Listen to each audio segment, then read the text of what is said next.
Pippa? Yeah? Well, my dog is just gonna be a part of this video, so we'll see what happens. Hey guys, welcome to my channel. My name is Danny and I make motherhood and lifestyle videos. Currently I am 28 weeks pregnant, 28 weeks and 1 day. And what that means is that I am actually in the 3rd trimester officially. Although I have been feeling like I've been in the 3rd trimester for like the last 3 weeks. I just thought it would be a good time to sit down and chat about my pregnancy and just like a little bit of a life update. If you've seen my last video, you know that we moved in the span of a week and a half. I'm also going to give a little bit of an update on that at the end of the video. Also at the very end, I will show you guys my baby bump so you guys can see how big my belly is.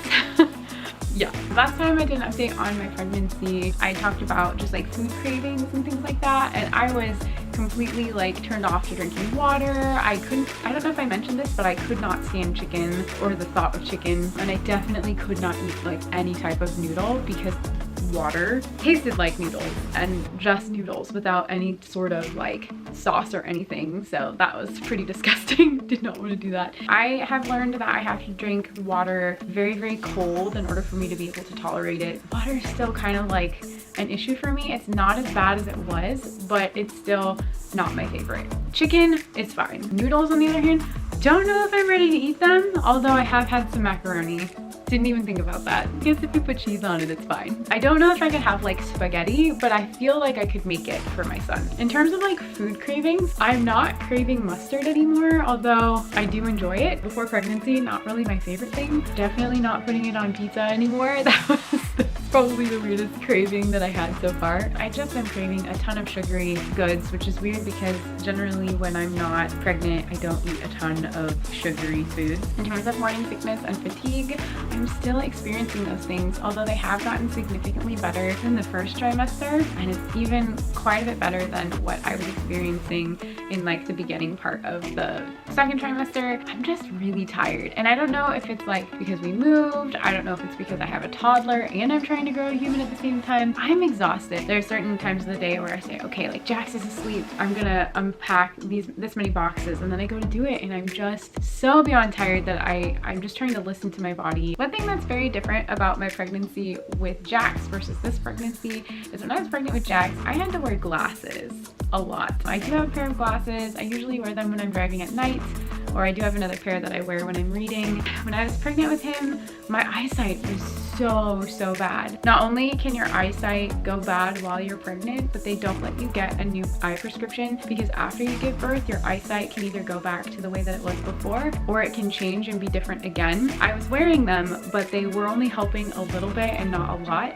And if I wasn't wearing them at all, especially when I went outside, I would just get the worst headaches.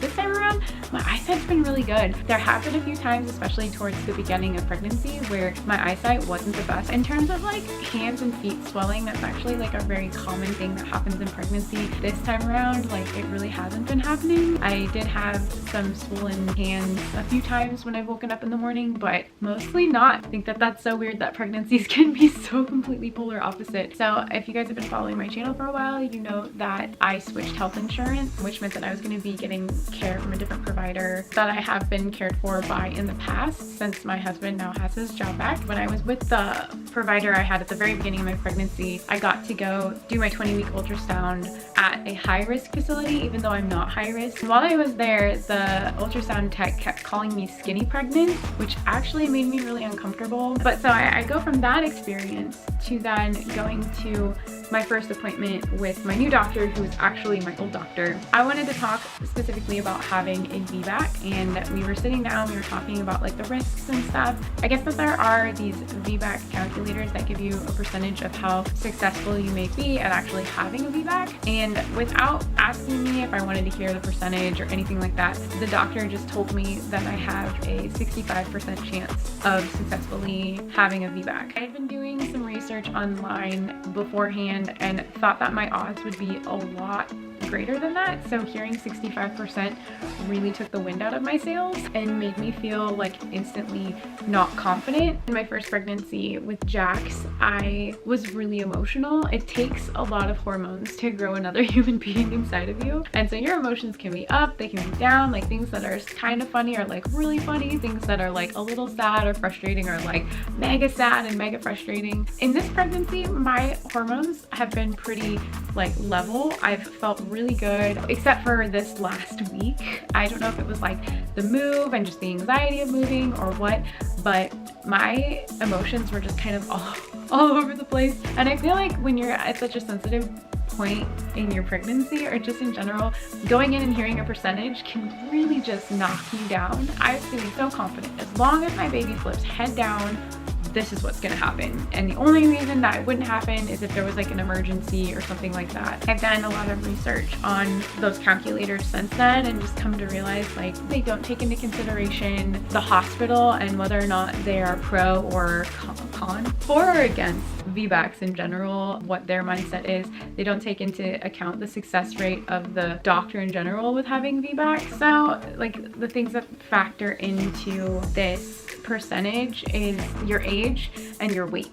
And so going from one facility that was calling me skinny pregnant to another facility where I got a little bit more of a lengthy conversation about how I'm gaining too much weight in my pregnancy and I need to slow down, it was really messing with my mind. I don't know, I feel like, you know, last time when I was pregnant at this stage, I think I was about the same weight. And so I just think this is what my body does. I think because I felt the way that I did after that meeting, we're researching and potentially thinking about hiring a doula. I just want somebody there to like advocate for what we want and help me to calm down if they come in and they say something negative like that to me again. In terms of moving, we have cleared out the whole front room of boxes. I think there's only 2 boxes left, and then we need to rearrange the furniture because our couch is supposed to be coming tomorrow. It seems like they just keep calling and canceling our delivery date and pushing it further and further out. Tim reorganized the boxes in the bedroom, so there's a lot more space. We've got a lot of baby stuff going in a pile. We've given ourselves a date of like the beginning of July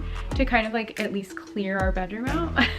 So we'll see if we make it. We'll see. I don't know. I've had a little bit of a roadblock in terms of finding some furniture that we need to really like spruce up areas of our house. I've been looking at IKEA. The great news is like during the pandemic, they actually deliver to your house. The bad news is they will only deliver from the closest IKEA, and for some reason, all of the dressers that I've been looking at, all of the console tables, all of the kitchen cabinets are out of stock. And I don't know why. I'm like, is this going out of business? Is it not? I don't understand. Anyway, I'm gonna show you guys my bump. Normally at the ends of my videos, like at the very tail end, you'll get a picture of my belly, and it's usually the most current photo that I have since I'm in the 3rd trimester and I don't know when my last belly bump photo will be.